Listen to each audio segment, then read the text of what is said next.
current studies in Ireland, scholarships, what the usual application process looks like. And all the opportunities I'll be sharing here are the ones that Pakistanis are eligible and often encouraged to pursue as well. So let's see. For this session, first I'll cover masters, the duration, the cost, the entry requirement, everything basics. They are going. Mehreen, there is this glitch in your voice. Your voice is not properly clear, so please just check it. Can you hear me now? It is clear on my side. Maybe. It might be internet. So sorry. Okay, I'll say.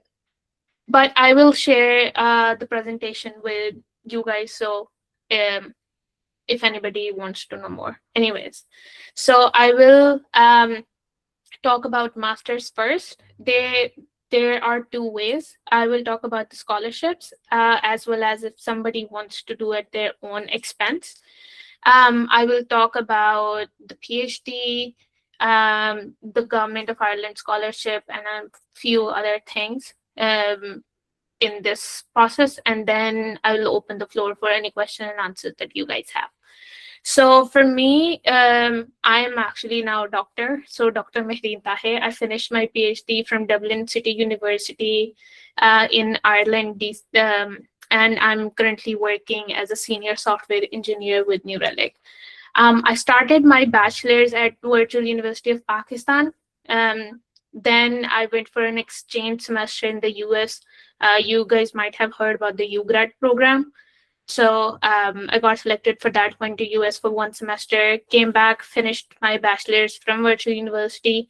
After that, I joined LUMS to pursue postgraduate, so master's. But then at the same time, I had applied for a PhD as well. I got selected, so I dropped out of LUMS and then I came to Ireland for a PhD. My PhD was fully funded by ML Labs, which is SFI Center for Research Training in Machine Learning. So there are multiple centers that are funded by Science Foundation Ireland, and I was selected in the machine learning. And like I said, now I'm working as a senior software engineer. So the reason I'm first talking about the masters is most of the students here in Ireland come here for masters because it's just 1 year if it's a taught degree, and if you are going for the research, then it usually takes 2 years. The entry is simple. Usually it's you just need to have an upper second class honors, or like if you have a 3+ GPA, it gets easier to get selected in the master's program. They do have the requirement for IELTS or some other language proficiency test. So when I was coming to Ireland, my IELTS had expired, and because we were in COVID, they were also accepting Duolingo.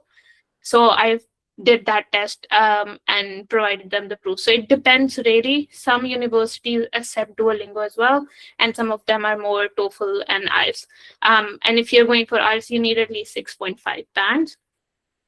The master's is usually like it's very hard to find fully funded opportunities for masters in Ireland or anywhere in Europe.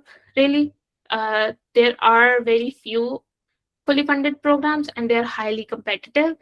But if you're coming at your own expense, then you can expect to pay between 15,000 to 25,000 euros per year, depending on the university and the program you choose. And most of the intakes happen in September, but there's also January intake as well, because it's only 1 year. So that's the most affordable entryway for most of the people.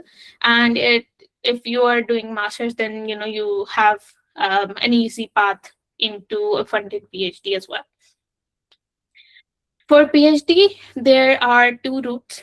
I'll talk about both. So both of them lead to a 3 to 4 year funded PhD, but the application process is usually different. So the first one is the structured center, the one that I came through. So what happens is you can usually apply to the centers directly. So SFI research centers or research Ireland centers, you can fill out their application and apply to them. You don't need to have any university admission obtained or any supervisor selected at that point. Once you get selected, then you come to all that university admission and supervisor thing. And if you are accepted, then you can join a cohort and you're also matched with the supervisor. And there's a boot camp happens where they usually guide you through all of this. And this is fully funded. So your university fee is paid. And you also get a stipend between 18,500 to 25,000 euros per year. And it's all bundled. So there is no separate scholarship form. This is the funding that you get. The other route is usually individual scholarship. So you can reach out to supervisors directly if they're working in a project that you are interested in.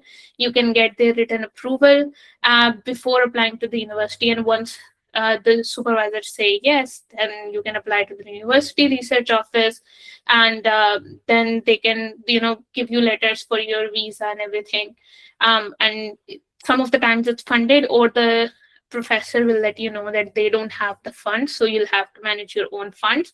It can be either way, but it depends on your supervisor and how much funding they have. But for that, you usually have to apply for scholarships. Yeah.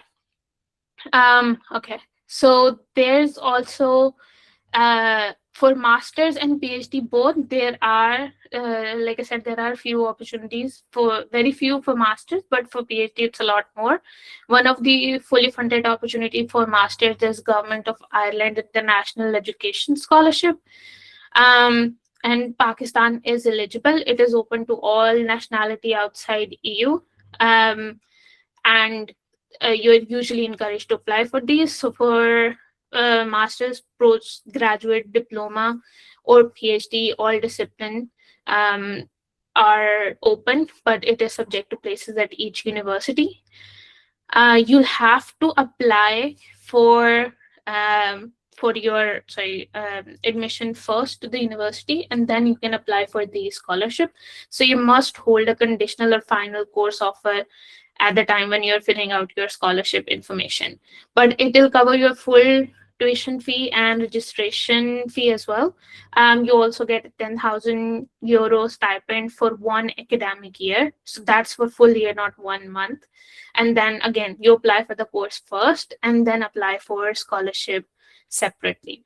And it is highly competitive. There are only usually 60 scholarship awarded per year in all of the disciplines. The call usually opens in late January, and then the applications close mid-March. You'll be notified of the result in early June, and then you can begin your studies in September if you're going this route. And if you don't get the scholarship, I think you only pay registration fee. You don't have to pay the tuition fee at that stage. So if you don't get the scholarship and you want to pull out, then it's usually a small registration fee that you lose. There's another scholarship, Government of Ireland Postgraduate Scholarship, which is even more competitive. There are two categories for EU, and the other one is everyone else. That includes Pakistan as well. But since there are limited number of awards, the success rate is even lower. So it's usually only 18% success rate in the last 5 years.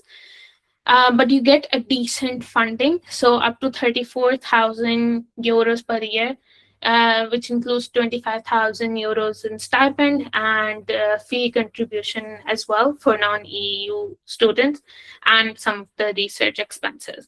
However, you need a primary supervisor who's willing to support you at an eligible Irish institute. They have it all on their website. And once the supervisor confirm that they will endorse your application, then you can apply for the scholarship.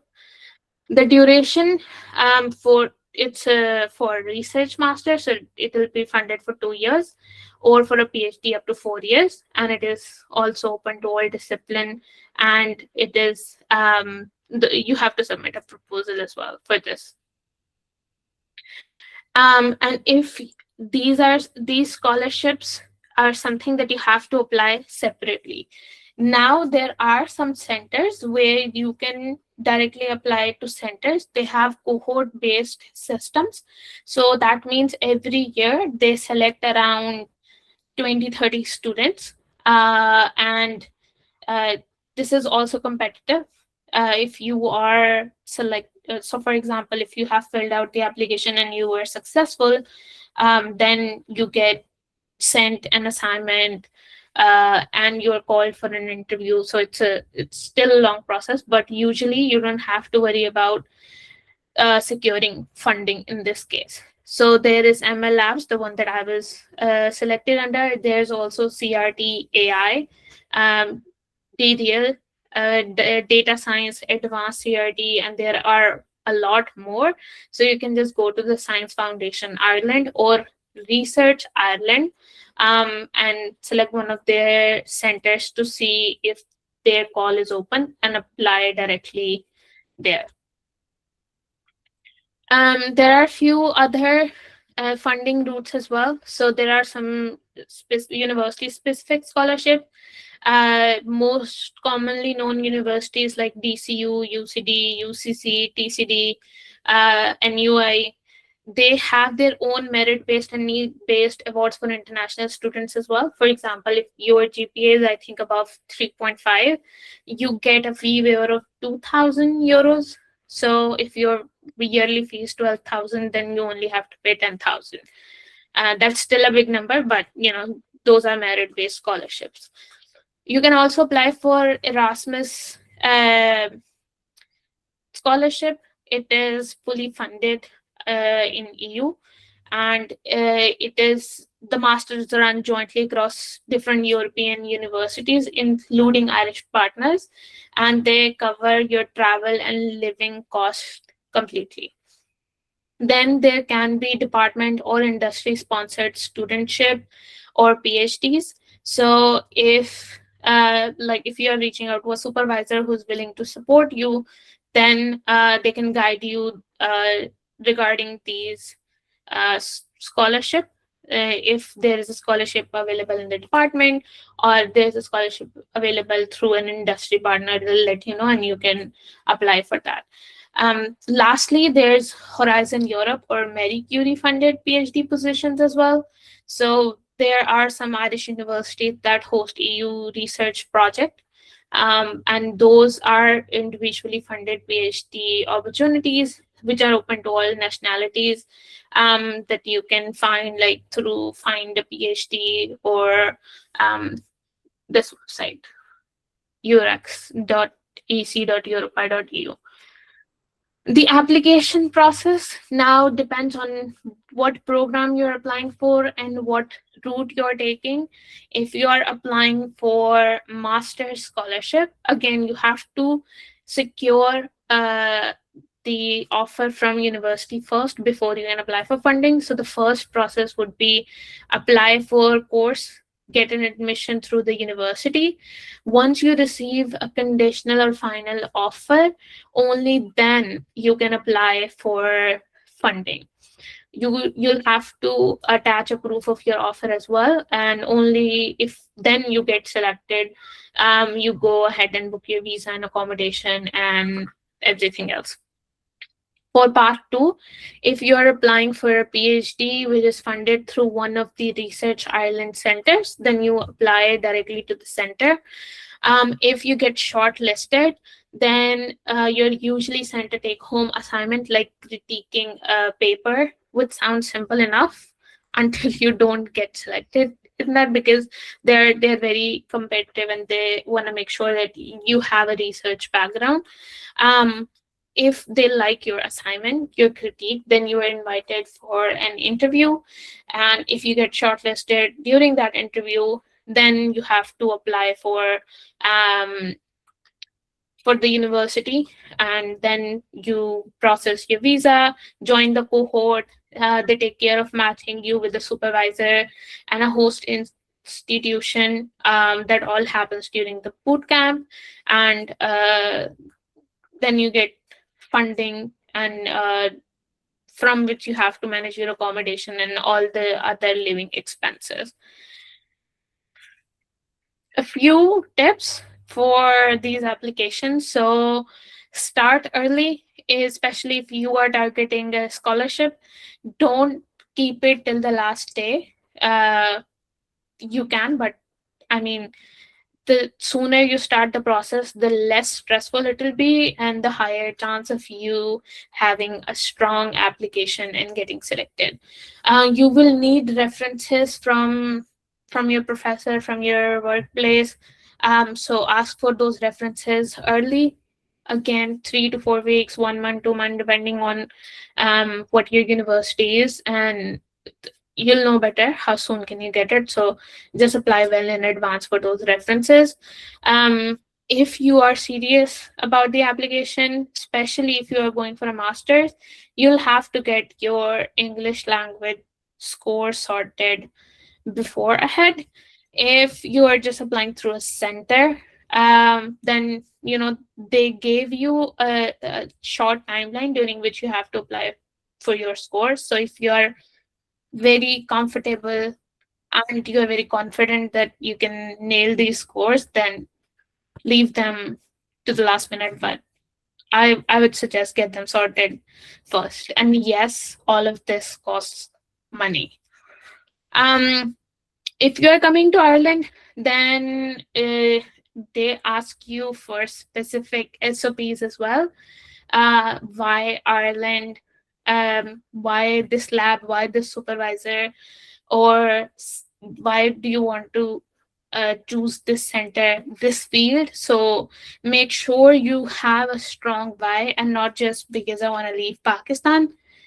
Because generic statements are going to be the number one reasons your application are getting rejected. So make sure you have a very strong SOP. Then, if you have any opportunity to work in your university as like volunteer or join a research project or any community work, then do that because it strengthens your profile. When I was applying for my PhD, because I only had a bachelor's, I didn't have a master's degree, which is usually a requirement for PhDs. So I wasn't sure if I'll get selected, but I had a strong profile because of the US trip as well and some of the other work that I had done in the community. So I think that strengthened my profile a lot. And then if you are serious about this, then just don't apply to one single program. You can apply to multiple programs. Just make sure your application is supported for all of those fields, and then you can also apply for multiple funding routes just to increase your chances.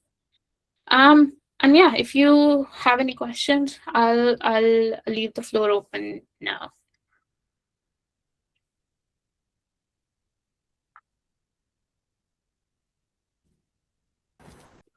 You guys can just raise your hand, and one by one you can ask your questions.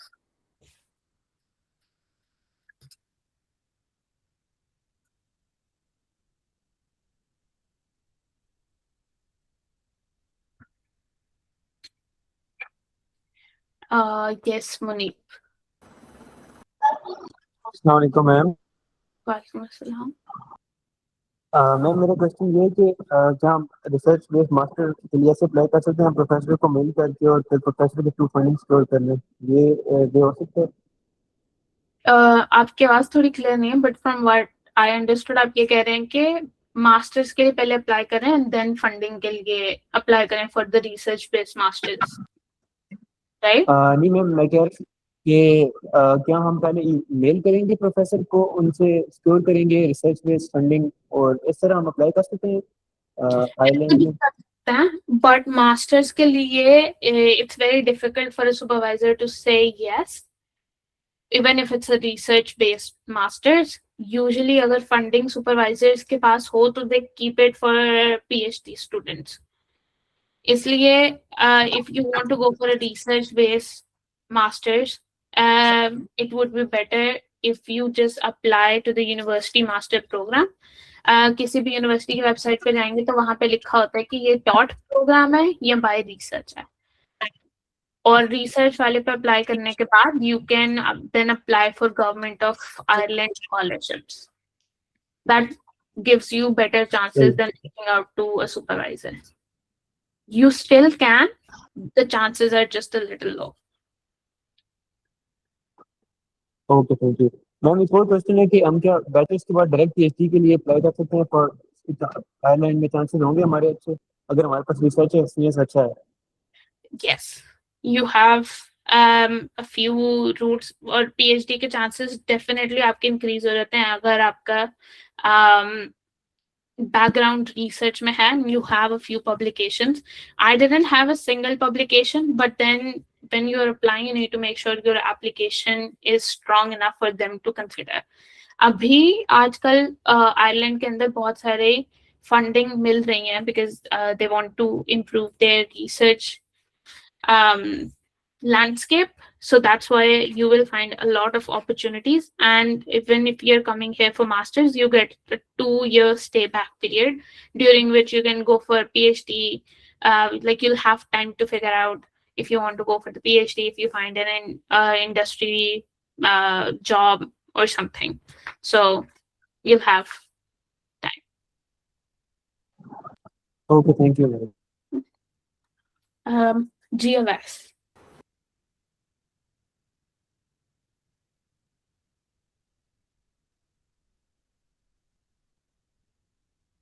I don't think he's there. Arva.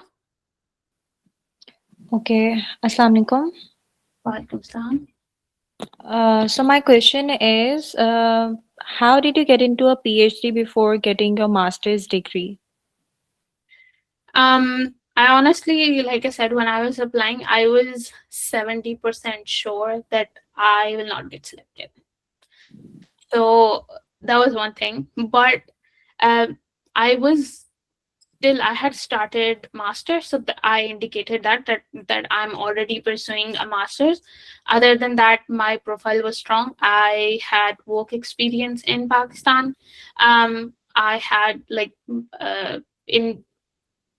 during that time, like my GitHub was good, my overall profile was really good, so I think that really helped me.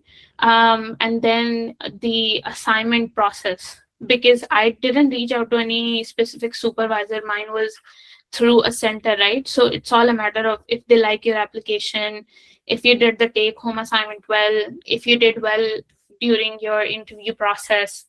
So if you So you are saying basically master's isn't the basic requirement. You get into PhD without getting a master's degree if your profile is good.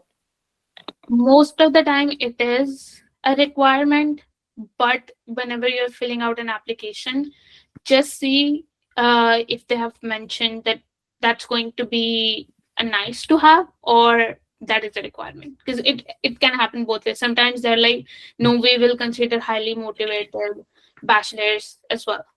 So on those projects, then you don't need to have a master's. It is definitely helpful though if you have some research experience or you have done masters with the research, then it definitely makes your life so much easy during the PhD.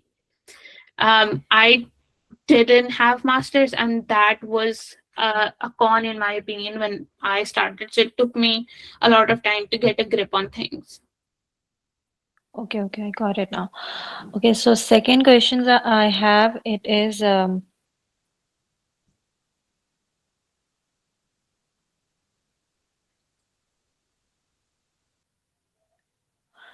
okay. So right now I'm in my third year. I'm doing bachelor's in nutrition. So I'm preparing myself to do a funded master's abroad. So is it like necessary to have any publication to get a funded to get a funded position for master's abroad? Is it good to have publication? It's not necessary for master's.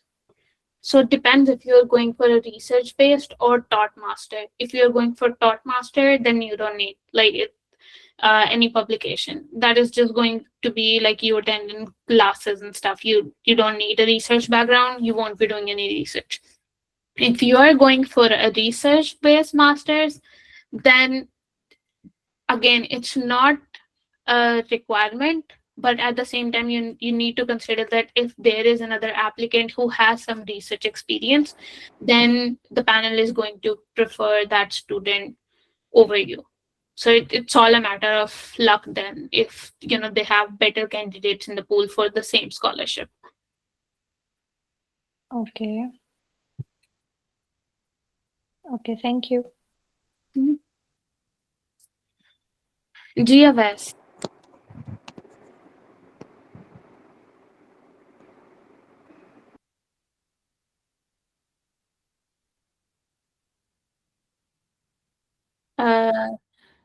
You need to ask question as well, Lewis.